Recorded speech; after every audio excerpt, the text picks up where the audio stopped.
Hello అండి. చాలామందికి మోకాలు నొప్పులు వస్తూ ఉంటాయి. లిగమెంట్ టేర్స్ అంటూ ఉంటాం. అందులో రకరకాల లిగమెంట్స్ టేర్ అవుతూ ఉంటాయి. ముఖ్యంగా మనం ఎంసీఎల్ గురించి తెలుసుకుందాం. నేను మీ doctor Ratnakar, consultant orthopaedic surgeon, Apollo hospitals, Hyderabad, Jubilee hills.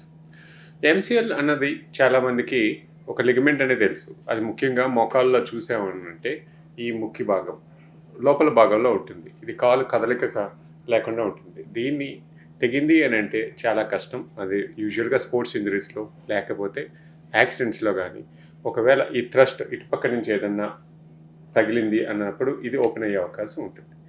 చాలా వరకు ఈ లిగమెంట్ ఇంజరీస్కి ట్రీట్మెంట్ ఏంటి, ఏం చేయాలి అని ఆలోచిస్తూ ఉంటారు.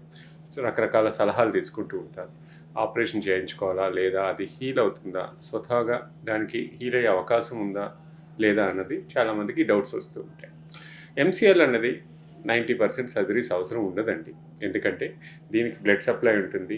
అవుట్ సైడ్ లిగమెంట్ అంటాం. మోకాల్లో ఉండే గుజ్జు ఉండే లిగమెంట్స్ కాకుండా లేక ఏసీఎల్, పీసీఎల్ లాగా దీనికి సెల్ఫ్ హీలింగ్ కెపాసిటీ ఉంటుంది. గ్రేడ్ 1, గ్రేడ్ 2 అంటే పార్షియల్ టేర్స్ అంటాం.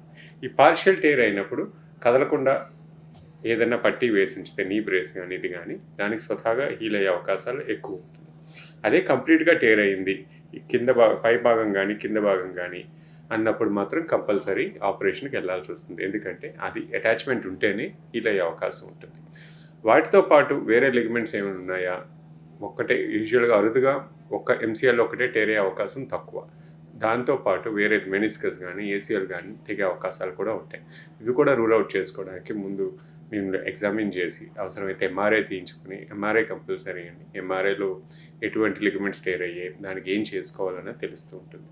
సో స్వతహాగా అది హీల్ అయ్యే అవకాశం ఉందా లేదా సర్జరీ చేయాలా అన్నది, ఎటువంటి టేరు, ఎంత పర్సెంట్ టేర్ అయింది, మీ యొక్క యాక్టివిటీస్ ఎలా ఉంటాయి, స్పోర్ట్స్ యాక్టివిటీస్ ఉన్నాయా, నార్మల్ యాక్టివిటీసా లేదా అన్నది అన్నట్టు. ఒకవేళ పూర్తిగా టేర్ అయ్యింది అని అంటే అడుగు కూడా పడదండి. కాలు వదిలేస్తూ ఉంటుంది. బోన్స్ 2 సపరేట్ అయిపోతూ ఉంటాయి. సో అది నడవకుండా వెంటనే సలహా తీసుకొని ఏం చేయాలి, దానికి ఒక లిగమెంట్ టేర్ అయినా వేరే లిగమెంట్స్ కూడా అసోసియేట్ అయి ఉన్నాయా, దానికి ట్రీట్మెంట్ కన్జర్వేటివ్ అంటే బ్రేస్ సరిపోతుందా లేకపోతే ఆపరేషన్ కావాలా అన్నది నిర్ణయించుకోవాలండి. Thank you.